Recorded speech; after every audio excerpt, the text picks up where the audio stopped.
حضور نبی رحمت صلی اللہ علیہ وآلہ وسلم گھر میں تشریف لائے تو ام المومنین حضرت عائشہ صدیقہ رضی اللہ تعالی عنہا محبوب کائنات نے عرض کی، حضور آج عجیب ماجرا ہوا۔ ہمارے گھر میں ایک خاتون آئی جو کہ حبشی نژاد تھی، اور اس کے دونوں پہلوؤں میں اس کی دو بیٹیاں تھیں۔ اس نے صدا لگائی، میں نے سارا گھر ڈھونڈا لیکن اس کو دینے کے لیے کچھ نہ ملا۔ میں نے پھر کوشش کی کہ حضور کا گھر ہے اور سائل خالی نہ جائے۔ میں نے دوبارہ کوشش کی تو ایک خشک کھجور مل گئی، چوہارا مل گیا۔ میں نے وہی چوہارا اٹھا کے اس عورت کو دے دیا۔ سخت بھوک لگی ہوئی تھی، اس کا پیٹ کمر سے لگا ہوا تھا، لیکن اس نے اس کھجور کو دو حصوں میں تقسیم کیا اور ایک اس بیٹی کے منہ میں ڈال دیا اور ایک ٹکڑا اس بیٹی کے منہ میں ڈال دیا۔ خود بھی بھوکی تھی لیکن اس نے خود نہیں کھایا۔ یہ کہتے کہتے ام المومنین آبدیدہ ہو گئی کہ حضور وہ خود بھی بھوکی تھی لیکن اس نے یہ بیٹیوں کو دیا۔ تو آقا کریم فرمایا، عائشہ کل قیامت کے دن گناہوں کے سبب سے یہ خاتون اگر جہنم کا ایندھن بننے لگی تو یہ بیٹیاں درمیان میں آڑ بن کے کھڑی ہو جائیں گی۔ اے اللہ، ہم اپنی ماں کو جہنم میں نہیں جانے دیں گی، اور اللہ ان کی سفارش مان کے ان کی ماں کو جنت عطا فرما دے گا۔ اور حدیث میں آتا ہے، امرأہ مردودہ وہ عورت جس کے خامد نے اس کو طلاق دے دی، بدصورتی کی وجہ سے، غربت کی وجہ سے، جہیز کم لانے کی وجہ سے، یا کسی سبب سے اس کو طلاق دے دی۔ اب معاشرے میں اسے کوئی قبول نہیں کرتا، ساری زندگی اس نے اپنے باپ کے دروازے پہ بیٹھ کے گزار دی۔ اس عورت کو عربی میں کہتے ہیں امرأہ مردودہ، واپس لوٹائی گئی عورت۔ حدیث میں آتا جب قیامت کے دن اس کے باپ کو جہنم کا حکم ہوگا تو یہ اللہ تعالیٰ سے بحث کرے گی، مالک نہ تو نے مجھے عقل دی نہ تو نے مجھے شکل دی، سسرال نے دھکا دے دیا، خامن نے قبول نہ کیا، معاشرہ مجھے دوبارہ قبول کرنے کو تیار نہیں تھا، یہ میرا باپ تھا جو میرے لیے مزدوری کرتا رہا اور میری کفالت کرتا رہا، آج میں تو اس کو جہنم میں نہیں جانے دوں گی۔ وہ رابعہ بصریہ نہیں، عام سی عورت، لیکن قیامت کے دن اللہ اس کے باپ کو اس کی سفارش مان کے جنت کی راہیں عطا فرما لے گا۔ وہ بیٹی جو ماں باپ کے لیے باعث ننگ و عار تھی، اللہ کے محبوب صلی اللہ علیہ وآلہ وسلم نے اس مرتبے پہ بیٹی کو بٹھایا کہ ماں باپ کے لیے جنت کے دخول کی بشارت بن گئی اور جنت میں داخل ہونے کا ذریعہ بن گئی۔ آپ تاریخ عرب پڑھیں، جس طرح وہ سکی بیٹی کو قتل کر دیتے تھے، وہ سکی ہمشیرہ کو بھی قتل کر دیتے تھے۔ میں نے اس پر دیکھا مختلف کتب سیر میں کہ یہ بیٹیوں کے قتل کا رواج کیوں پیدا ہوا۔ اس کے بارے میں مختلف آراء مختلف لوگوں نے بیان کی ہیں۔ ایک رائے یہ بھی کہ چونکہ جو عرب کے شاعر تھے وہ بڑی فحش شاعری کرتے تھے، اور اگر کسی کی بہن بیٹی خوبصورت ہوتی تو اس کے اعضاء کا تذکرہ کر کر کے اپنے شعروں کو سجاتے، تو بعض قبائل نے اس حوالے سے دختر کشی کا سلسلہ شروع کیا جو معاشرے کے اندر مقبول ہو گیا، حتیٰ کہ بعض قبائل میں 100% اور بعض قبائل میں وہ جزوی طور پہ دختر کشی کا رواج موجود تھا۔ حبوب علیہ السلام نے آ کے اس رواج کو ختم کیا۔ تو جس طرح وہ بیٹی کو قتل کرتے تھے، وہی سبب بہن کے قتل کا تھا کہ کل اس کی شادی ہو اور کوئی ہمارا بہنوئی کہلائے تو وہ بہن کو بھی قتل کر دیتے تھے۔ سکا بھائی اپنی بہن کو اپنے ہاتھوں سے ذبح کر دیتا، اور جب باپ بیٹی کو زندہ درگور کرنے کے لیے جاتا تو بسا اوقات بھائی بھی ساتھ ہوتا اور باپ بیٹا مل کر اپنی بیٹی اور بہن کو زندہ درگور کرتے۔ اب اللہ کے محبوب علیہ السلام نے جہاں بیٹی کو وقار دیا، بیٹی کو توقیر دی، وہاں بہن کو بھی عزت دی۔ قرآن مجید نے حضرت موسیٰ علیہ السلام کی ہمشیرہ کا تذکرہ کتنی محبت سے کیا کہ جب ان کی والدہ یوحانس نے حضرت موسیٰ علیہ السلام کو دریائے نیل کی موجوں کے سپرد کر دیا، اور پانی کے دوش کے اوپر وہ صندوق جا رہا ہے، اور حضرت موسیٰ علیہ السلام کی ہمشیرہ پانی کے کنارے کنارے چلتی ہیں، دریائے نیل کے کنارے کنارے اس صندوق پر نظر رکھے ہوئے آگے بڑھتی ہیں، اور جو ہی صندوق ڈوبنے لگتا ہے بہن کا کلیجہ بھی ڈوب جاتا ہے، اور جب وہ تیر کے سطح آب پہ آتا ہے تو بہن کے دل کو ایک گنا تسکین ہوتی ہے۔ حضور کی آپ جانتے حقیقی بہن حقیقی بھائی کوئی نہیں، دو یتیم ہے۔ سینہ صدق میں اکیلا پرورش پانے والا موتی در یتیم کہلاتا ہے، تو بطن آمنہ کے اندر حضور علیہ السلام اکیلے پرورش پائے اور اللہ کے محبوب علیہ السلام کو در یتیم کہا جاتا ہے۔ لیکن جب حضور حضرت حلیمہ سعدیہ سلام اللہ علیہا کے گھر دودھ پینے کے لیے کچھ عرصے کے لیے گئے تو حضرت حلیمہ سعدیہ کی ایک بیٹی تھی جن کا نام شیمہ یا شیمہ مختلف کتب سیر میں موجود ہے۔ وہ حضور کو اپنی گود میں اٹھا کر قبیلہ بنو سعد کے کھلے میدان میں آ جایا کرتی تھی، اور آپ نے بھی دیکھا ہوگا ہمارے دیہاتوں میں یہ رواج موجود ہے اب بھی، کہیں تو دم توڑ گیا لیکن آج بھی رواج جگہ جگہ موجود ہے کہ شام کے وقت جب عورتیں کھانا پکانے میں مصروف ہوتی ہیں تو بہنیں اپنے بھائی اٹھا کر باہر کھلی جگہ پہ لے آتی ہیں، اور ہر بہن کا مزاج یہ ہے کہ میرے بھائی سے سونا زمانے میں کوئی نہیں۔ وہ ایک مفکر نے کہا ہے کہ خوبصورتی دیکھنے والے کی آنکھ میں ہوتی ہے، تو ہر بہن کا مزاج ہے چاہے کالا کلوٹا کیوں نہ اس کا بھائی، اسی لیے چندہ ماموں کہا جاتا ہے نا، ہر بہن اپنے بھائی کو چاند کہتی ہے۔ جب بچیاں اپنے ویر لے کر قبیلہ بنو سعد کے میدان میں آتی تو ہر کوئی کہتی کہ میرے بھائی کا جوڑ نہیں۔ اگر کسی کی رنگت کالی ہوتی تو وہ نقوش کو معیار حسن قرار دیتی کہ حسن کا تعلق رنگت سے نہیں نقوش سے ہے، میرے بھائی کے نقوش تو دیکھو۔ اور اگر کسی کا رنگ سفید ہوتا تو وہ کہتی کہ رنگ نہیں تو کچھ نہیں، میرے بھائی کا رنگ بڑا چٹا ہے لہٰذا میرا بھائی بڑا خوبصورت ہے۔ بحث مباحثہ ہو رہا ہوتا اور کوئی ماننے کو تیار نہ ہوتی کہ میرا بھائی کسی سے کم ہے، اتنے میں حضرت شیمہ اپنے ویر محمد کو اٹھا کے لے آتی، اور جو ہی وہ آتی اور کہتی ہاں میرا بھائی بھی آ گیا، تو وہ کہتی نہیں شیمہ تیرے ویر کا مقابلہ تو نہیں نا۔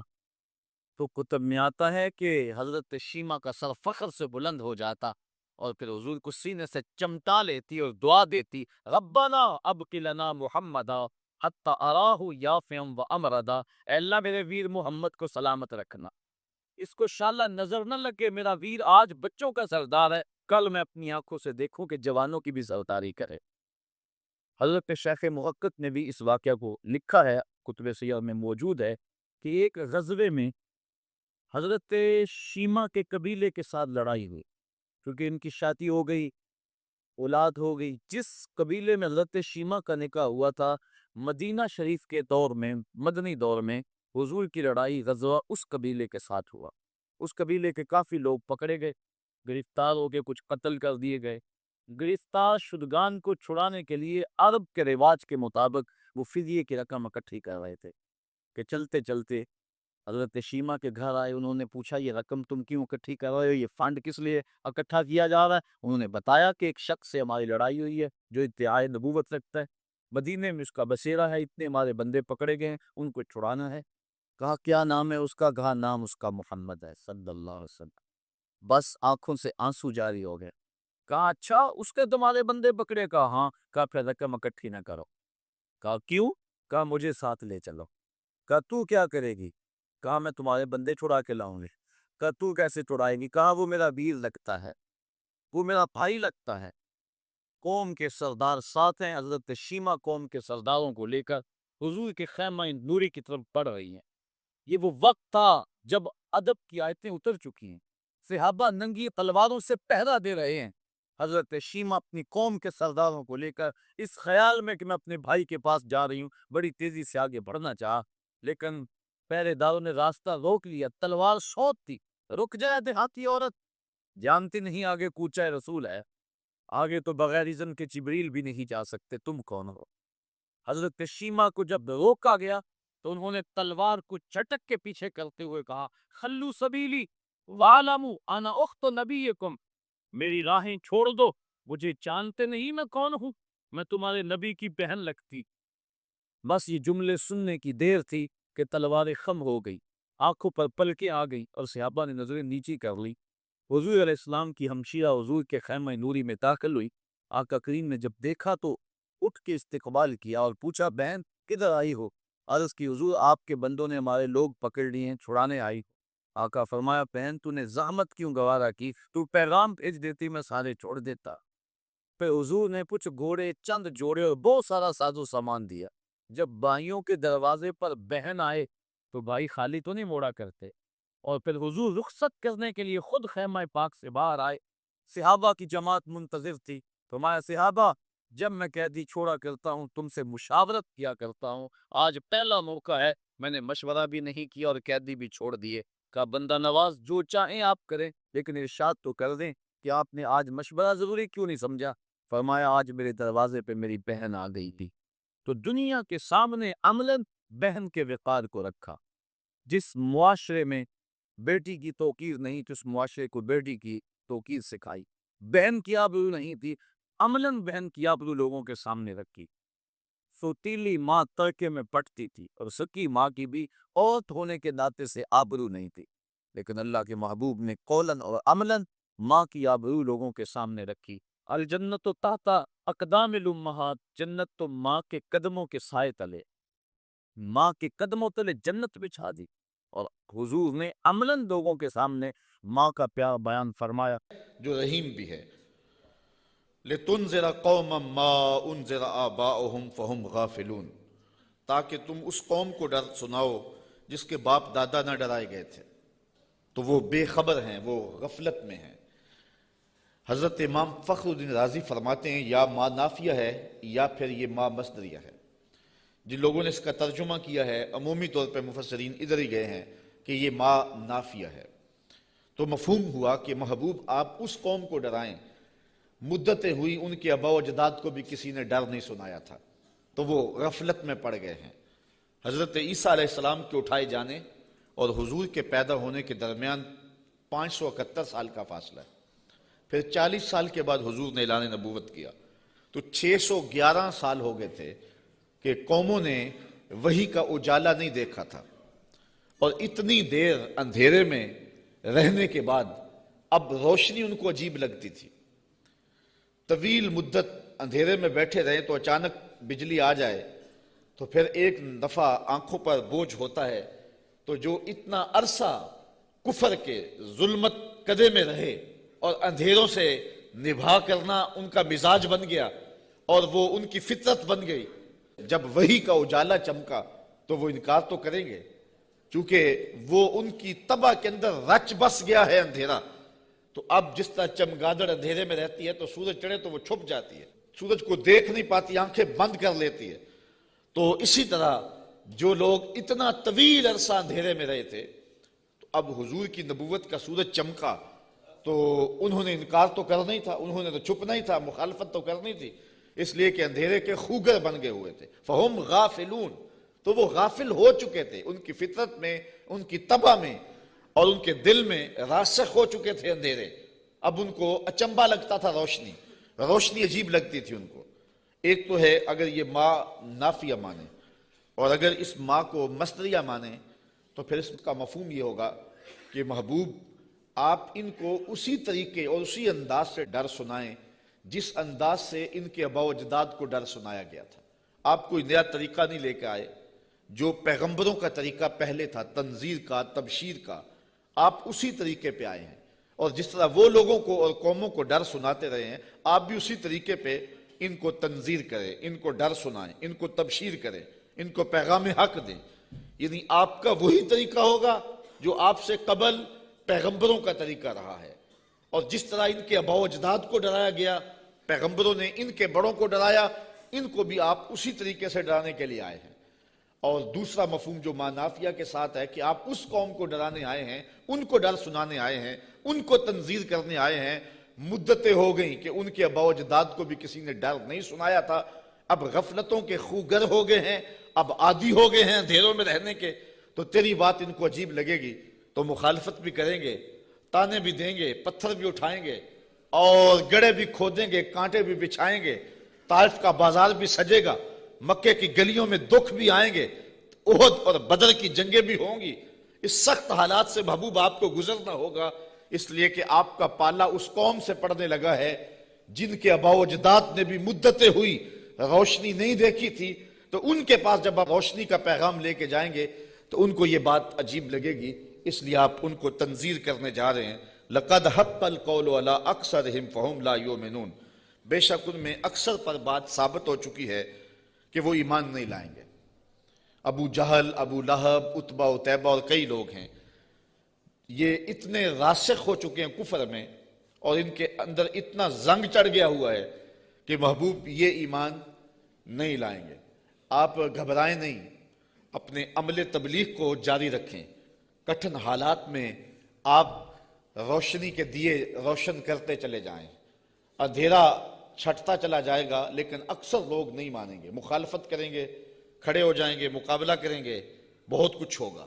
محبوب یہ بات طے شدہ ہے کہ آپ کی مخالفت ہوگی اور زیادہ لوگ نہیں مانیں گے۔ اِنَّا جَعَلْنَا فِي أَعْنَاقِهِمْ أَغْلَالًا، ہم ان کے گردن میں، ان کے گلوں میں طوق چڑھا دیے ہوئے۔ حضرت مولا کائنات سیدنا علی المرتضیٰ رضی اللہ تعالیٰ عنہ اپنے ان دونوں ہاتھوں کو یوں جوڑ کر کے اپنی گردن کے نیچے رکھا، تو جب گردن کے نیچے رکھا تو سر اوپر اٹھ گیا، تو فرمایا جس طرح گردن کے نیچے ہاتھ رکھنے سے گردن تن جاتی ہے اور سر اوپر اٹھ جاتا ہے، اللہ نے کافروں کے گلے میں یوں طوق چڑھا دیے ہیں کہ ان کی گردنیں اوپر کو اٹھی ہیں اور وہ چڑھتے ہوئے سورج نبوت کا دیکھ ہی نہیں سکتے ہیں۔ اچھا آگے لفظ بھی فرمایا فَهِيَ إِلَى الْأَذْقَانِ، اور وہ ٹھوڑیوں تک چڑھے ہوئے ہیں۔ فَهُمْ مُقْمَحُونَ، مقمحون عربی میں ایسے اونٹ کو کہتے ہیں کہ جس کو کھینچ لیا جائے، جس کی گردن کھینچ لی جائے اور وہ نیچے بھی نہ دیکھ سکے، دائیں بائیں بھی نہ گردن موڑ سکے، آنکھیں تاڑے لگ جائیں اور گردن اوپر کو اٹھی ہو، نیچے سبز چارہ بھی ہو تو اسے دکھائی نہ دے، اس کو کہتے ہیں ایبالن مقمحون، ایسا اونٹ کہ جس کی گردن اٹھی ہوئی ہے۔ اللہ کہتا ہے فہم مقمحون، یہ بھی مقمحون ہیں، ان کی گردنیں بھی اوپر کو اٹھ گئی ہیں، اس لیے محبوب نے کچھ سجائی نہیں دے رہا۔ مزید یہ وَجَعَلْنَا مِن بَيْنِ أَيْدِيهِمْ سَدًّا وَمِن خَلْفِهِمْ سَدًّا، ہم ان کے آگے بھی دیوار کر دی ہے، ان کے پیچھے بھی دیوار کر دی، دو دیواریں چن دی آگے پیچھے۔ فَأَغْشَيْنَاهُمْ، اور پھر ان کے منہ کے اوپر خول چڑھا دیے، فَهُمْ لَا يُبْصِرُونَ، تو وہ نہیں دیکھ سکتے۔ مجھے بتاؤ کہ آگے بھی دیوار ہو، پیچھے بھی دیوار ہو، منہ کے اوپر کپڑا خول چڑھا ہوا ہو اور نظر تاڑے لگی ہوئی ہو، گردن اٹھی ہوئی ہو، گلے میں طوق ہو، تو چڑھتا ہوا سورج دکھائی دے گا؟ چمکتا ہوا چاند نظر آئے گا؟ ٹمٹماتے ہوئے ستارے سجھائی دیں گے؟ کہا محبوب ان کی حالت بھی یہ ہے، تیری نبوت کا سورج تو چمک رہا ہے، انہیں دکھائی نہیں دے رہا ہے، اس لیے کہ یہ اس اندھیرے میں پھنس گئے ہوئے ہیں۔ مفسرین نے یہ بھی لکھا ہے کہ کچھ کافر ابو جہل، نضر بن حارث اور باقی پتھر لے کے حضور کو مارنے کے لیے، حضور کو اذیت دینے کے لیے گئے تھے، لیکن پھر اس طرح ان کی گردن اٹھ گئی اور ہاتھ ان کے ٹھہر گئے، اور کسی نے دیکھا کہ ایک بیل ہے جو اس کے اوپر حملہ کرنے والا ہے، تو ان کی حالت کو بیان کیا گیا ہے۔ تو اللہ فرماتا اب وہ دیکھ نہیں سکتے۔ وَسَوَاءٌ عَلَيْهِمْ أَأَنذَرْتَهُمْ أَمْ لَمْ تُنذِرْهُمْ لَا يُؤْمِنُونَ، اب برابر ہے کہ آپ ان کو ڈرائیں یا نہ ڈرائیں، یہ ایمان نہیں لائیں گے، اس لیے کہ اندھیرے جم گئے ہوئے ہیں۔ اب یہاں ایک سوال پیدا ہوتا ہے، اور وہ یہ کہ جب اللہ نے ان کو ایسا کر دیا ہوا ہے تو اب اگر ایمان نہیں لاتے ہیں تو پھر ان کا کیا قصور؟ کیونکہ اتنا طویل عرصہ نبی نہیں آئے، پیغمبر نہیں آئے، اندھیروں میں یہ خوگر ہو گئے، تو کہا نہیں ایسی بات نہیں ہے، بات یہ ہے کہ پیغمبر جب آئے تو انہوں نے تکذیب کر کے، پیغمبر کی توہین کر کے، نبی رحمت کی تضحیق کر کے، حضور کا انکار کر کے، اذیتیں دے کے اپنے لیے ایسا ماحول پیدا کر دیا کہ اللہ نے پھر ان کے دلوں پہ زنگ چڑھا دیے۔ اب یہ کچھ دیکھ نہیں سکتے، تو یہ نہیں تھا کہ ان کو روشنی دی نہیں گئی تھی، ان کو اجالا فطرتاً بھی دیا گیا تھا، انہوں نے اسے بھی مسخ کر لیا، اور ان کو روشنی پیغمبر رحمت کے ذریعے سے بھی آئی تھی، انہوں نے اس کا بھی انکار کر دیا۔ اب اس حالت میں پہنچ گئے پیغمبر کی توہین کی وجہ سے کہ رب کی غیرت بھی جوش میں آئی، رب نے دیواریں چن دی، اب کچھ دکھائی دے نہیں رہا۔ یار اس سے بڑھ کر کیا بات ہے کہ چاند ٹکڑے ہو کے قدموں میں آئے اور یہ پھر بھی نہ مانے، سورج پلٹ کے عصر کے وقت پہ آئے، یہ پھر بھی نہ مانے، ابو جہل مٹھی میں کنکر لے کے آئے اور کہے آپ اللہ کے رسول ہیں، بتاؤ میری مٹھی میں کیا ہے، تو حضور بول کے کہیں میں بتاؤں یا جو مٹھی میں وہی بتا دے، تو اب بھی وہ نہ مانے اور کہے ھذا من سحر ابن ابی کبشہ، یہ ابو کبشہ کا جادو ہے جو سر چڑھ کے بول رہا ہے۔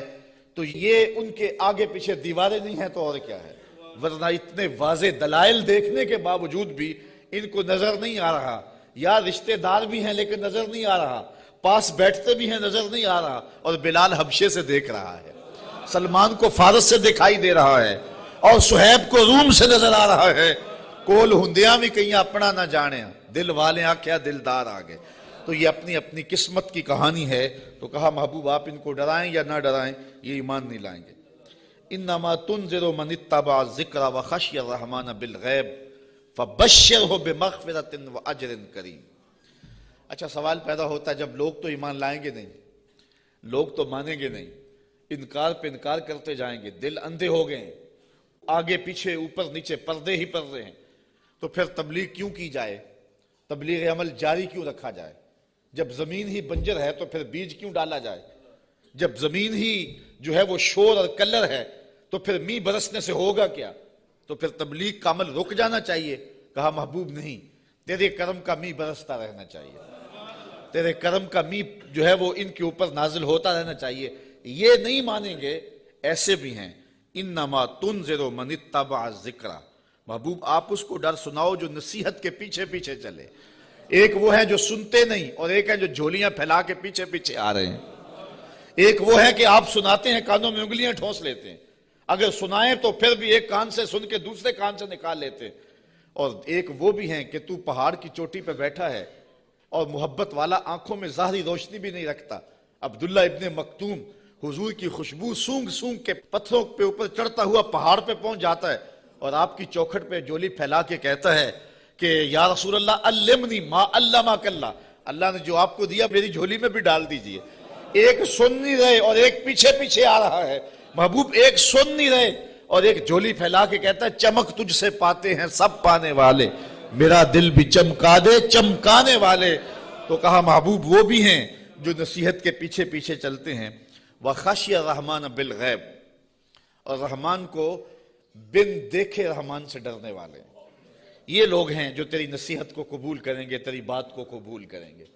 اللہ نے مختلف طبائع بنائی ہیں، سویر سے لے کر شام تک۔ ہماری نوکری بھی قرآن کی ہی ہے، تو دیکھتے ہیں کہ کئی جگہوں پہ ایسا بھی ہوتا ہے کہ لوگ توجہ نہیں کر رہے ہوتے چونکہ انہیں قرآن کی لذت ہی نصیب نہیں ہوتی، اور کچھ ایسے ہوتے ہیں کہ وہ آنکھ کا جھپکنا بھی بوجھ سمجھتے ہیں کہ کوئی ایک لفظ بھی ادھر نہ چلا جائے۔ تو یہ اپنا اپنا ذوق ہے صاحب، جو بلبل کا ذوق ہے وہ چڑیا کو نہیں دیا گیا، اور جو پروانے کا ذوق ہے وہ مکھی کو نہیں دیا گیا، اور جو چکور کو پیار دیا گیا ہے چاند کا وہ کسی اور کو نہیں دیا گیا۔ تو قرآن کے لیے بھی اللہ نے دل رکھے ہیں، جو قرآن سنتے ہیں ان کی روح تک اترتا چلا جاتا ہے۔ اقبال نے ایک جگہ پہ بڑی خوبصورت بات لکھی، کہا کچھ لوگ ایسے ہیں جو حافظ شیرازی کے شعر پہ اور عراقی کے شعر پہ تو جھومتے ہیں اور انہیں قوال کا نغمہ تو مست کر دیتا ہے، لیکن قرآن سے انہیں کچھ بھی نہیں ہوتا۔ کہا وہ قسمت کے مارے ہوئے لوگ ہیں۔ کہا یہ تو شاعروں کا کلام ہے جو مخلوق ہیں، اور جو قرآن ہے یہ رب کا کلام ہے، اور جو بادشاہوں کے کلام ہوتے ہیں وہ کلاموں کے بادشاہ ہوتے ہیں، اور یہ رب کا کلام ہے، یہ خالق کا کلام ہے۔ تو جو لذت، جو چاشنی، جو کیفیت قرآن میں ہے وہ نہ کسی شعر میں ہو سکتی ہے، نہ کسی سخن میں ہو سکتی ہے، نہ کسی نظم میں، نہ کسی نثر میں، لیکن کیفیت اپنی اپنی ہوتی ہے۔ کسی کو قوالی تو مزہ دے دیتی ہے، لیکن قرآن اسے لطف نہیں دیتا ہے، اس کو اپنے اندر کو دیکھنا چاہیے اور کتاب رحمت سے دل جوڑنا چاہیے۔ اس کا ایک ایک لفظ نور دے رہا ہے۔ کہا محبوب جو رحمان سے بن دیکھے ڈرتے ہیں وہی اس قرآن کے نور کو لینے والے ہیں۔ اچھا فبشرہ بمغفرہ، انہیں مغفرت کی بشارت دے دیجئے، انہیں مغفرت کی بشارت دے دیجئے۔ وَأَجْرٍ کریم، یار اجر ہی کافی تھا لفظ، لیکن کریم کی ساتھ صفت لگائی۔ میرے پاس کوئی اس کا مفہوم نہیں ہے کہ اس کو اردو میں ڈھال سکوں، لیکن اتنا ہی سمجھیں کہ جس اجر کو میرے رب نے بھی کریم کہا وہ کیسا اجر ہوگا۔ اللہ فرماتا ہے ہم ان کو بخشیں گے بھی اور اجر کریم بھی دیں گے۔ اِنَّا نَحْنُ نُحْيِي الْمَوْتَى وَنَكْتُبُ مَا قَدَّمُوا وَآثَارَهُمْ وَكُلَّ شَيْءٍ أَحْصَيْنَاهُ فِي إِمَامٍ مُبِينٍ، بے شک ہم مردوں کو جلائیں گے، زندہ کریں گے، اور ہم لکھ لیں جو انہوں نے آگے بھیجا جو پیچھے چھوڑا، اور ہر چیز ہم نے گن رکھی ہے ایک بتانے والی کتاب میں۔ آج کوئی مانے یا نہ مانے، انکار کرے یا اقرار کرے، تردید کرے یا تائید کرے، رخ پھیر لے یا جھولی پھیلا لے، محبوب آپ پریشان نہیں ہوں گے۔ ایک وقت آنے والا ہم قبروں سے مردوں کو اٹھائیں گے۔ آج کوئی مانے یا نہ مانے، ہم نے لکھی ہوئی ہے، ایک ایک بات لکھی ہوئی ہے، وہ روشن کتاب میں۔ قیامت کے دن نامہ اعمال کھلے گا، سب سامنے آ جائے گا۔ تو محبوب آپ اپنے عمل کو جاری رکھیں، جو آپ کر رہے ہیں ہم وہ بھی لکھ رہے ہیں، اور جو آگے سے ان کے رویے ہم وہ بھی لکھ رہے ہیں۔ قیامت کے دن ہر شے سامنے ہوگی اور رب کی عدالت میں سارے فیصلے ہوں گے۔ اچھا ایک تو یہ مفہوم ہے جو عامت المفسرین نے بیان کیا اس آیت کا، لیکن ابن عاشور نے اس کا ایک اور مفہوم بیان کیا ہے، اور ذرا سنیے۔ وہ کہتا ہے کہ اس آیت کو انا نحن نحیی الموتى، اس کو ہم ما قبل سے اگر ملا کے پڑھیں تو مفہوم اس کا کچھ اور نکلتا ہے، اور وہ یہ کہ محبوب تیری بات کو کچھ لوگ سنتے نہیں ہیں اور تو ان کے پاس جا کے بات سناتا ہے اور وہ پرواہ نہیں کرتے، ان کے اوپر نیچے آگے پیچھے زنگ ہیں اور پردے ہیں، لیکن محبوب تیرے کرم کا می برستا رہنا چاہیے، ایک دن آئے گا مردے بھی جی اٹھیں گے۔ محبوب تیرے کرم کا می برستا رہے، ایک دن آئے گا ان شور اور کلر زمینوں میں بھی پھول کھل اٹھیں گے۔ اس لیے تو کرم فرماتا رہے اور تو تبلیغ کا عمل جاری رکھ، روزانہ پتھر پہ بھی ایک قطرہ گرے تو ایک دن سوراخ وہاں بھی ہو جاتا ہے، اور محبوب تیری مٹھی بولی جاری رہنی چاہیے، ایک دن زمانہ تیرے کلمے پڑے گا، اور پھر فتح مکہ کے دن لوگوں نے دیکھا سب کے لبوں پہ ترانے میرے حضور کے ہی تھے۔ تو یہ ہے ایک مفہوم۔ اچھا، یہ بات بیان کرنے کے بعد جو اگلا رکوع ہے، مضمون لمبا نہ ہو جائے لیکن میں کچھ مضمون آپ کے سامنے رکھ دیتا ہوں اختصار کے ساتھ۔ اللہ نے اپنے محبوب کے غلاموں کو ان کٹھن حالات میں تسلی دی، وَضْرِبْ لَهُمْ مَثَلًا أَصْحَابَ الْقَرْيَةِ، محبوب انہیں اس شہر والے لوگوں کی کہانی سناؤ۔ یہ محبوب کے قلب کو اور حضور کے غلاموں کے دل کی تسکین کے لیے اللہ نے کہا، چونکہ کہانیوں کے ساتھ ویسے بھی انسان کا جو رجحان ہے وہ طبعی ہوتا ہے، فطری ہوتا ہے، کہانی کی طرف میلان ایک فطری ہے، انسان کی طبع میں رکھا گیا، شوق سے سنتا ہے۔ کسی زمانے میں شام کو بچے دادی اماں کے بستر میں گھستے تھے کہ اس سے کہانیاں سننی ہیں، اور دادی اماں اپنی روایات، اپنا کلچر، اپنی تہذیب، اپنا تمدن اور اپنی خاندانی روایات اس کہانی کے اندر سمو کر کے ان بچوں کو اخلاقیات کا درس، اپنے مذہب کا درس اور اچھائیوں کا درس اور تقوی کا درس اس ایک کہانی میں رکھ کے ان کو دیا کرتی تھی، اور وہی ہمارا کلچر تھا، وہی ہماری تہذیب تھی، اور وہ اپنی روایات کو نئی نسل میں منتقل کر کے جاتی۔ جب سے ہم نے دادی اماں کا بستر چھوڑ دیا ہے اور ٹیلی ویژن کی سکرین سے تہذیب لینا شروع کر دی ہے، اس لیے ہم نے روایات ادھر سے لینی ہے، اور وہی حقیقتوں کے اجالے اور وہی روشنیاں تھی، اور آج ہم پتہ نہیں کیا کس کو کلچر قرار دے رہے ہیں۔ میں 2-4 دن پہلے لاہور میں 4-5 جگہ پہ درس پہ رہا ہوں، اور جگہ جگہ کلچر میلے اور کیا کچھ دیکھتا رہا ہوں، تشہیر اس کی، تو میں کہا تھا جگہ جگہ میں نے کہا یہ ہمارا کلچر نہیں ہے۔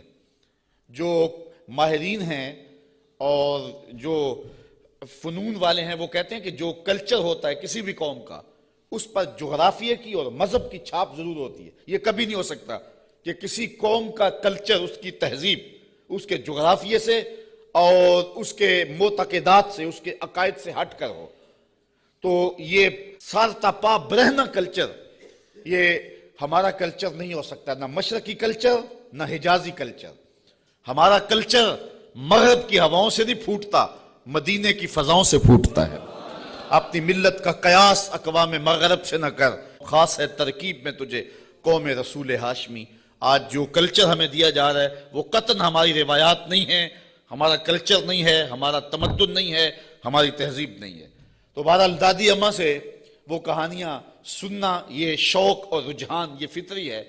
تو اللہ تعالیٰ نے قرآن مجید میں کئی کہانیاں ہماری ہدایت کے لیے بیان کی ہیں، اور یہ کہانی بھی وَضْرِبْ لَهُمْ مَثَلًا أَصْحَابَ الْقَرْيَةِ، محبوبی نے اس بستی کے لوگوں کی کہانی سنائے۔ وہ ایک بستی تھی جس کا نام تھا انطاکیہ، اور یہ شام کے غربی علاقے میں واقع ہے۔ وہاں اللہ نے 2 رسول بھیجے ان لوگوں کی ہدایت کے لیے۔ خوشحال بستی تھی، اللہ نے 2 رسول بھیجے، انہوں نے دونوں کا انکار کر دیا۔ اللہ نے ان کی تائید کے لیے تیسرا رسول بھیجا، انہوں نے اس کا بھی انکار کر دیا، حتیٰ کہ ان نبیوں کی تکذیب کی، انہیں گالیاں دی، اور پتھر لے کر ان نبیوں کو شہید کرنے پر آمادہ ہو گئے۔ جب نبیوں کو قتل کرنے لگے تو شہر کے ایک کنارے پر ایک شخص رہتا تھا، اسے جب پتہ چلا کہ یہ نبیوں کو قتل کر رہے ہیں میری قوم کے لوگ، تو تھا تو وہ مسکین آدمی، لیکن اس کے دل میں جذبہ جاگا، وہ وہاں سے دوڑتا ہوا آیا اور اپنی قوم کو کہنے لگا تم قتل کرنے لگے ہو، میں کہتا ہوں ان کے قدم چومو۔ تو وہ جتنے پتھر تھے ان نبیوں پر برسنے کے لیے آمادہ تھے وہ اس شخص پہ برس گئے، اور پھر وہ شہید ہو گیا۔ پھر اس کی لاش سے آواز کیا آئی؟ یہ قرآن کی بولی ہے، ذرا توجہ کر لیں۔ میں اس کی تفصیلات میں تو نہیں جاؤں گا، لیکن اختصار کے ساتھ مضمون آپ نے سن لیا، اب قرآن کا لہجہ دیکھیے۔ وَضْرِبْ لَهُمْ مَثَلًا أَصْحَابَ الْقَرْيَةِ، محبوب نے اس بستی کے لوگوں کی کہانی سنائیے، اذ جاء المرسلون، جن کے پاس رسول آئے، اذ ارسلنا الیہم اثنین، ہم نے ان کی طرف 2 رسول بھیجے، فکذبوہما، اس قوم نے ان دونوں کی تکذیب کر دی، فعززنا بثالث، ہم نے تیسرا بھیجا، فقالوا انا الیکم مرسلون، ان رسولوں نے کہا کہ ہم تمہاری جانب رسول بن کے آئے ہیں۔ قالوا، قوم نے کہا، ما انتم الا بشر مثلنا، تم تو ہمارے جیسے بشر ہو۔ یہ بدبخت اور بد نصیب قوموں کا مزاج رہا ہے کہ پیغمبروں سے روشنی اور نور لینے کی بجائے ان کو بشر کہہ کے ان کی رحمتوں سے اور ان کے دامن سے پھوٹتی ہواؤں سے اور ان کے سینے سے نکلتی شعاؤں سے اور ان کے من سے وابستہ روشنیوں سے اپنے آپ کو محروم کر لیتے ہیں، اور ان کا چلنا پھرنا اور ان کا اٹھنا بیٹھنا، ان کا شادی اور نکاح کرنا اور ان کا بال بچوں میں رہنا اور ان کا بازار میں آنا جانا، اس کو وہ کہتے ہیں کہ یہ اگر نبی ہوتے تو یہ کیوں ہوتا۔ یہ عجیب بات ہے، ان کی عظمتوں کے پہلوؤں کو چھوڑ کے نظر یہاں رکھ دیتے ہیں، حالانکہ یہ بھی انسانیت کے نمونے کے لیے اور ہدایت کے لیے ہوتا ہے۔ یہاں میں بہت لمبی بات نہیں کروں گا، اگرچہ یہ عنوان ایک لمبی گفتگو کا متحمل ہے۔ ایک بات کروں گا کہ اصل بدبختی ہے لوگوں کی، ہمارے بزرگ فرمایا کرتے تھے، تم نے حلیمہ کی بکریوں کے پیچھے پیچھے دیکھا، سدرہ پر جبریل کے آگے آگے نہیں دیکھا۔ بس جو یہاں نظر جما لے تو وہ محروم ہو جاتا ہے، اور جو اس سمت کو دیکھے تو وہ روشنیاں پا جاتا ہے۔ اچھا، دوسری بات، اور اب وہ آپ کی توجہ کے لیے، کہ ایک طرف اس قوم کا رویہ یہ ہے اور کافروں کا یہ مزاج رہا ہے کہ وہ نبیوں کو بشر کہہ کے ان کو رسول ماننے سے انکار کر دیتے، زندہ اور جاوید انسانوں کو، متحرک اور فعال ہستیوں کو، وہ زندہ اور جاوید انسانوں کو بشر کہہ کے نبی ماننے سے، رب کا بھیجا ہوا ماننے سے، رب کا فرستادہ ماننے سے انکار کر دیتے، اور دوسری جانب صنم خانوں کے مردہ پتھروں کو خدا مان لیتے۔ ذرا ان کا تفاوت دیکھیے، نہ مانے تو زندہ اور جاوید انسانوں کو نبی بھی نہ مانے، اور ماننے پہ آ جائیں تو ہاتھوں سے تراشے ہوئے پتھر کے جو ہے وہ بت اور مٹی کے بنے ہوئے مادوں کو خدا بھی مان لیں۔ تو یہ کیا تفاوت ہے کہ ایک طرف یہ نبیوں کو، زندہ اور متحرک انسانوں کو نبی بھی نہ مانے، اور دوسری جانب پتھروں کو خدا بھی مان لیں۔ تو اصل یہ نفسیاتی پرابلم تھا، اور یہ قوموں میں ہر دور میں موجود رہا ہے۔ سادہ سا جواب ہے، یہ لمبی یہاں بھی بحث چاہیے، لیکن سادہ سا جواب ہے کہ صنم خانوں کے مردہ پتھروں کو ماننے میں مفادات پہ زیادہ نہیں پڑتی۔ انسان کی زندگی میں وہ مردہ پتھر اور بت دخل اندازی نہیں کرتے، انسان کی انا پر چوٹ نہیں لگاتے۔ ایک پجاری زانی ہو، شرابی ہو، ڈاکو ہو، جو مرضی کرے، کبھی پتھروں نے بول کے نہیں کہا کہ یہ کیا کر رہے ہو، ہمیں بھی پوچھتے اور یہ کیا رویے رکھے ہوئے۔ ان کی جھوٹی انا کا بت بھی پلتا رہتا اور وہ سجدے بھی کرتے۔ تو بتوں کو ماننے سے ان کو اپنی زندگی بدلنی نہیں پڑتی تھی، اپنے رویے بدلنے نہیں پڑتے تھے، اور ان کی سوچوں پر کوئی پہرا نہیں تھا، ان کے خیالوں پر کوئی قدغن نہیں تھی، طرز حیات پر کوئی دخل نہیں تھا، اس لیے بتوں کو ماننے میں کوئی پریشانی نہیں تھی۔ اور نبیوں کو ماننے کا مقصد یہ تھا کہ سر سے لے کر پاؤں تک زندگی کے ایک ایک لمحے کو، معاشرت سے لے کر کے نجی زندگی سے لے کے سیاسی زندگی تک سب کچھ بدلنا پڑتا تھا، اور اپنی خواہشات کے جنازے کندھوں پہ اٹھا کے دفن کرنے کے بعد پھر نبیوں کے قدم چومنے پڑتے تھے۔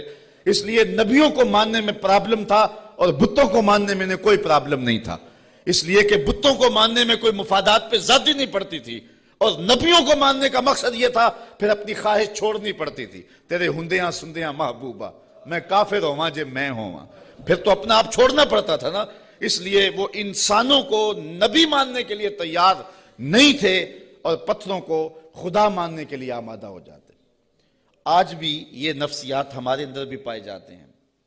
ایک شخص 70 سال حدیث رسول پڑھاتا رہا، 80 سال اس نے قرآن کی نوکری کی، تو لوگ اس کے گرد اتنی تعداد میں جمع نہیں ہوتے، اور ایک بندہ دونی رما کے تموڑی شاہ بیٹھ جاتا ہے اور ساری قوم اس نانگے کے پیچھے بھاگ جاتی ہے، تو کچھ لوگ کہتے ہیں کہ پتہ نہیں اس میں کمال کیا ہے، کرنٹ کیا ہے۔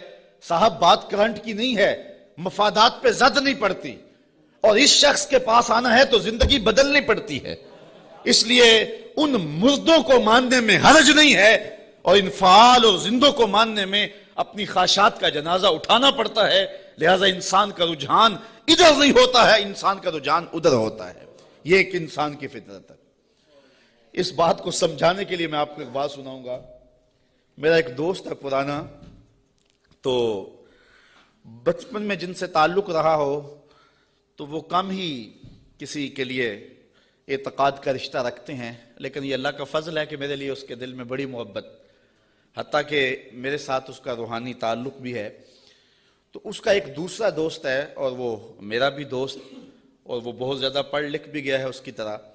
تو اس نے کہا یار دیکھ، میں بھی ایک اعلیٰ منصب پہ ہوں اور حضور کی سنت چہرے پہ ہے، تو تیرے دل کے اندر بھی اس شخص کے لیے محبتوں کے جذبے ہیں، تو بھی میری طرح اس شخص کے ساتھ اپنا باطن کا تعلق قائم کیوں نہیں کر لیتا؟ یہ ایک مرید کے دل میں خواہش ہوتی ہے کہ دوسرا شخص بھی میرے پیر سے وابستہ ہو جائے۔ اس فطری خواہش کے تحت اس نے اس کو دعوت پیش کی۔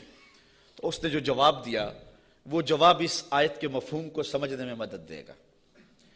اس نے کہا کہ میں کبھی کبھی اس کی تقریر سنتا ہوں تو یار میں حساس سا آدمی ہوں، رات کو سو نہیں سکتا، تو جس کی تقریریں مجھے سونے نہیں دیتی، اگر میں اس سے تعلق جوڑ لیا وہ تو مجھے زندہ مار دے گا، اس لیے مجھے تو پیر ایسا چاہیے کہ جو سرانے کے نیچے رکھ کے آرام سے سو بھی سکوں، اور جس کو چاہوں تو لپیٹ کے جیب میں ڈال بھی سکوں، اس کے ساتھ تعلق کا یہ رشتہ مجھ سے تو نہیں نبھایا جائے گا۔ تو انسان چاہتا ہے، انسان کی طبع ہے، انسان کی فطرت ہے، جہاں مفادات پہ زد نہ پڑتی ہو تو لوگ وہاں دوڑتے ہیں، اور جہاں مفادات پہ زد ہوتی ہو، جہاں اپنا آپ بدلنا ہوتا ہے، وہاں صائب فکر کے لوگ ہی جاتے ہیں۔ وہ تھوڑے بھی ہوں، زیادہ بھی ہوں، اس سے غرض نہیں ہے، لیکن ہوتے صائب ہیں۔ تو ان کافروں کا مزاج یہ تھا کہ پیغمبروں کی یہ کہہ کے تکذیب کر دی کہ تم تو بشر ہو، اور صنم خانوں کے مردہ پتھروں کو خدا ماننے لگ جاتے۔ وما انزل الرحمن من شیء، کہنے لگے تمہارے اوپر رحمان نے کچھ نہیں اتارا۔ ان انتم الا تکذبون، تم تو معاذ اللہ جھوٹ بولتے ہو۔ گالیاں دی، برا بھلا کہا، تکذیب کی نسبت کر دی۔ اچھا، جو شریف آدمی ہوتا ہے اس کا بھی اپنا مزاج ہوتا ہے۔ شریف آدمی سے کوئی الجھ بھی پڑے تو وہ اپنی شرافت کے دائرے سے نیچے نہیں آ سکتا۔ وہ کسی کو گالی بھی دے تو وہ بھی شائستہ انداز کے اندر اس کو سخت لفظ نہیں دیتا، چونکہ اس کی زبان متحمل نہیں ہوتی سخت لفظ کی۔ وہ شیخ سعدی نے لکھا ہے کہ ایک شخص کو کتے نے کاٹ لیا، تو وہ رات کو کرا رہا تھا، تو اس کی ایک چھوٹی سی بیٹی تھی، تو اس نے دیکھا کہ بار بار میرا باپ اٹھ کے کرا رہا ہے، تو اس نے غصے سے کہا، جب باپ چپ ہی نہیں کر رہا تھا، کرائے جا رہا تھا، کہا بابا بابا تو دندہ نہ داری، تجھے کتے نے جب کاٹا تھا تو تیرے دانت نہیں تھے؟ اس نے کہا پتر جب کتا کاٹے تو کتے کو آگے سے کاٹا نہیں جاتا۔ تو جو شریف آدمی ہوتا ہے وہ گالی کا متحمل نہیں ہوتا، اور کوئی سخت لفظ بھی کہے تو اس کو بھی تول کے بولتا ہے۔ اب ان کافروں نے تو گالیاں دی، پیغمبروں کو برا کہا، تکذیب کر دی۔ پیغمبروں نے جواب کیا دیا، ذرا سنیں اور زندگی کا حسن دیکھیں اور اچھے لوگوں کی عادات دیکھیں۔ اللہ اکبر۔ تو ان پیغمبروں نے کہا قالوا ربنا یعلم انا الیکم لمرسلون، ہمارا رب جانتا ہم رسول ہیں۔ ایک تو بات یہ، اور دوسری بات تم مانو نہ مانو تمہاری ضرورت بھی نہیں ہے، جب ہمارا رب جانتا ہے کہ ہم رسول ہیں۔ یہاں بات سمجھانے کے لیے مجھے پھر ایک مثال دینا پڑے گی۔ اوچ شریف سے بزرگ تشریف لائے راول پنڈی، تو علاقہ بھر کے جو سادات تھے وہ اپنے اپنے شجرے لے کر کے تصدیق کے لیے ان کے پاس پہنچے، چونکہ یہ جد امجد ہیں سادات کے۔ تو پیر میر علی شاہ صاحب نہیں گئے، تو کسی نے پیر صاحب سے کہا کہ حضرت سارا زمانہ آیا ہے اور اپنے شجروں کی تصدیق کروائی ہے، آپ نہیں گئے؟ تو پیر میر علی شاہ رحمۃ اللہ تعالیٰ علیہ فرمانے لگے کہ میں وادی ہمراہ میں تھا، میری عصر کی سنتیں قضا ہو گئی، سویا تو حضور خواب میں ملے، اور آقا کریم نے فرمایا سید ہو کے عصر کی سنتیں چھوڑتے ہو؟ تو کہا میرے لیے یہ سند ہی کافی ہے کہ حضور نے کہہ دیا سید ہو کے عصر کی سنتیں چھوڑتے ہو، جب حضور نے سید کہہ دیا اب مجھے کسی اور کی تصدیق کی لوڑ ہی نہیں ہے۔ تو کہا تم مانو نہ مانو ہمارا رب کہتا ہے کہ ہم رسول ہیں، یہی سند کافی ہے کہ ہمارا رب کہہ رہا ہے کہ ہمیں رسول ہے۔ اچھا، اگر آپ کی توجہ ہو تو اس سے ایک اور بات میں آپ کے سامنے رکھنا چاہوں گا۔ جو سچا آدمی ہوتا ہے اس کی طبع کے اندر ایک اطمینان ہوتا ہے، اور جو جھوٹا آدمی ہوتا ہے اس کو کبھی بھی سکون نہیں ملتا، وہ سیاست کے روپ میں ہو، وہ مشائخ کے روپ میں ہو، وہ عالم کے روپ میں ہو، وہ کسی اور بھی روپ میں ہو، اس نے ایک جماعت رکھی ہوتی ہے اپنی تعریف و توصیف کروانے والی، بھنڈ قسم کے لوگ اس کے ساتھ ہوتے ہیں جو زمین سے آسمان تک اس کو اٹھا کے لے جاتے ہیں۔ چونکہ ہمارا تعلق مذہبی طبقے سے ہے، ہم دیکھتے ہیں کہ بعض لوگوں کو انہوں نے اپنے ساتھ بھنڈ قسم کے مولوی رکھے ہوئے ہوتے ہیں جو انہیں قطب زماں تو غوث زماں پتہ نہیں کیا کیا کہہ رہے ہوتے ہیں، لیکن ہم ان لوگوں کے چہروں پہ دیکھتے ہیں ان کے اندر چور بول رہا ہوتا ہے۔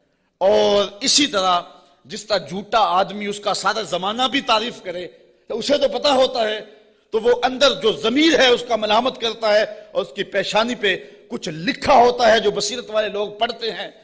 اسی طرح جو سچا آدمی ہوتا ہے سارا زمانہ مخالفت بھی کرے اور زمانہ گالیاں بھی دے، سچ اس کی پیشانی پہ بول رہا ہوتا ہے، اسے کوئی ضرورت نہیں ہوتی کہ کوئی مجھے کہے کہ تو اچھا ہے، سارا زمانہ مخالف بھی ہو جائے اسے یہ پرواہ نہیں ہوتی۔ انہوں نے کہا تم مانو یا نہ مانو، ربنا یعلم، ہمارا رب جانتا ہے کہ ہم اس کے رسول ہیں، ہمارے سے ڈگری لینے کی ہمیں ضرورت بھی نہیں ہے، ہمارا رب جانتا ہے کہ ہم رسول ہیں۔ وما علینا الا البلاغ المبین، انہوں نے کہا ہمارا اتنا کام تھا وہ ہم نے کر دیا، ہمارا کام تھا تبلیغ کرنا اور وہ کھلی تبلیغ ہم نے کر دی۔ یہ آپ ہر خطیب سے سنتے ہیں، جب تقریر ختم ہوتی ہے تو آخر میں کہا جاتا ہے وما علینا الا البلاغ المبین۔ تو یہاں میں ایک جملہ کہنا چاہوں گا، اگر کوئی شخص قرآن و حدیث بیان کرنے کے بعد کہے وما علینا الا البلاغ المبین پھر تو بات جچتی ہے، اور اگر کوئی 1 گھنٹہ لطیفے سنانے کے بعد اور جغت بازی کرنے کے بعد لوگوں کی پگڑیاں اچھالنے کے بعد پھر کہے وما علینا الا البلاغ المبین تو بھلا بات جچے گی؟ بات تو تبھی جچے گی جب ان پیغمبروں کے مشن کو ادا کرے اور پھر کہے وما علینا الا البلاغ المبین۔ انہوں نے کہا ہمارا کام اتنا تھا کہ ہم نے تمہارے تک تبلیغ کر دی، اب تمہاری مرضی مانو یا نہ مانو۔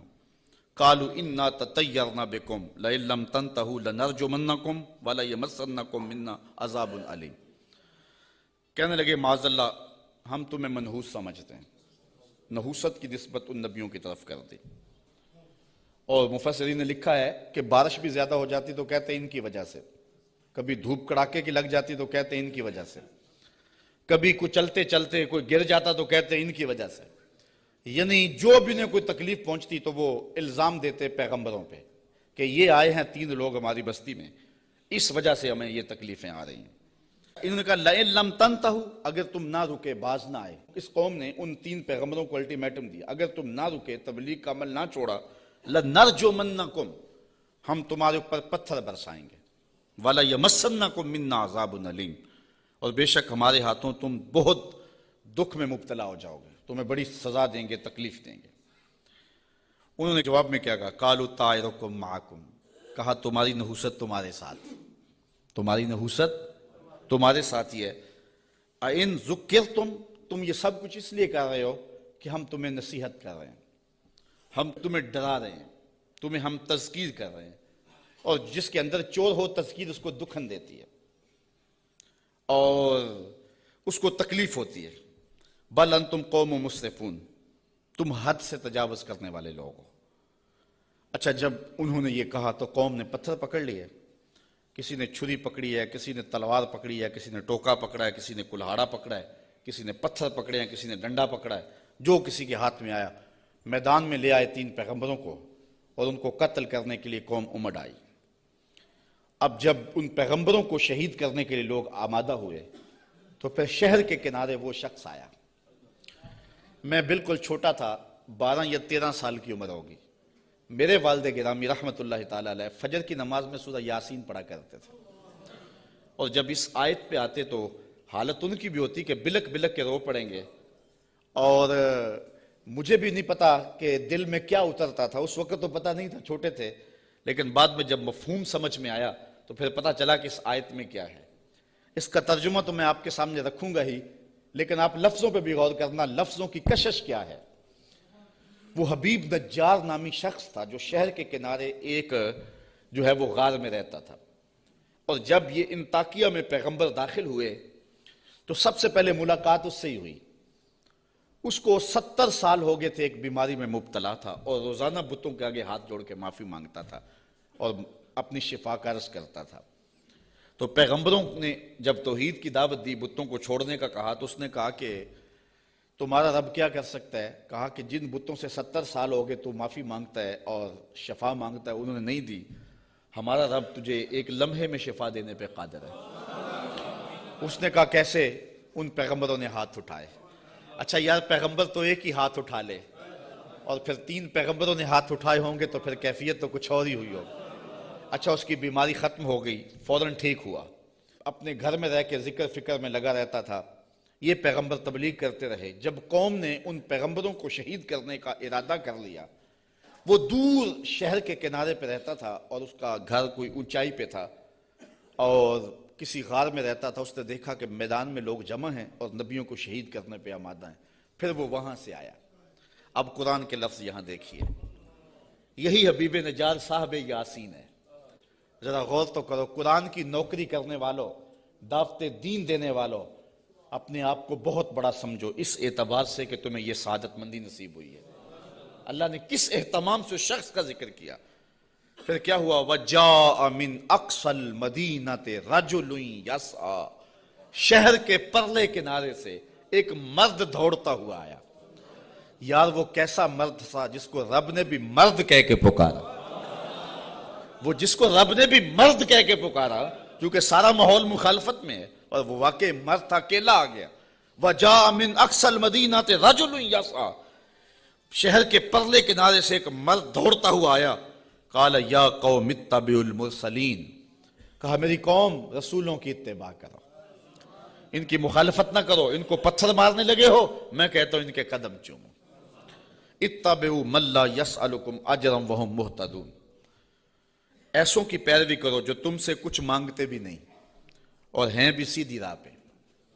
تو مفسرین فرماتے ہیں پیروی اس کی کرنی چاہیے جس میں 2 کوالٹیاں ہوں، ایک لالچ مزاج نہ ہو اور دوسرا سیدھی راہ کا مسافر۔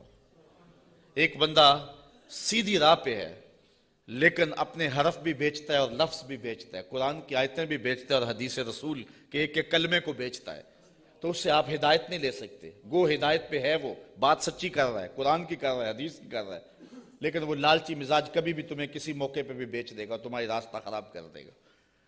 اس شخص کے پیچھے نہ چلو جو طبعاً لالچی ہے اور وہ تمہیں خراب کرے گا۔ اور دوسرا وہ کہ ہدایت یافتہ بھی ہو۔ اگر کوئی بندہ ہدایت یافتہ نہیں ہے لیکن بے غرض تبلیغ کرتا ہے تو آپ کہتے ہیں یار یہ تو مانگتے کچھ نہیں ہے۔ اچھا تم سے تو کچھ نہیں مانگتا، امریکہ سے تو ڈالر لیے ہوئے ہیں، اس لیے اس کے بھی پیچھے نہ چلو جو ہدایت پہ نہ ہو۔ 2 شرطیں قرآن نے بیان کی ہے، ایک ہدایت پہ ہو اور دوسرا تم سے طلب کچھ نہ کرتا ہو۔